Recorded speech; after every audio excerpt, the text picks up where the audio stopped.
মানুষের লাত্তি খাইছি, উস্টা খাইছি, ডাস্টবিনের পচা গলা খাউন কাউয়া কুত্তার লাগে ভাগ করে খাইয়া বড় হয়েছি।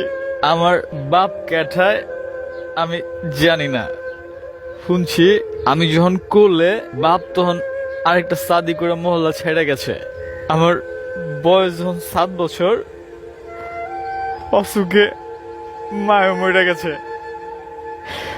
মহল্লার এক চাচা, আল্লাহ তারে বেহেশত নসিব করুক, ওই চাচা সারাদিন আমার দোকানে দোকানে সাহায্য চাইয়া মায়ের দাফনের বন্দোবস্ত করছে। মায়ের বাচ্চা থাকতেও কষ্ট করছে, তো মায়ের মরণের পরে দুনিয়াটা জেলখানা মনে হয়েছে। মানুষের লাত্তি খাইছি, উস্টা খাইছি, ডাস্টবিনের পচা গলা খাউন কাউয়া কুত্তার লাগে ভাগ করে খাইয়া বড় হয়েছি। তখন বুকটার মধ্যে হাহাকার লাগতো, যদি কেউ একটু আদর করে নামটা ধরে ডাকতো, কিন্তু কেউ না। যার কাছে গেছি সকাল বিকাল 3 বেলায় ঝাড়ু দিয়ে খেদাইছে।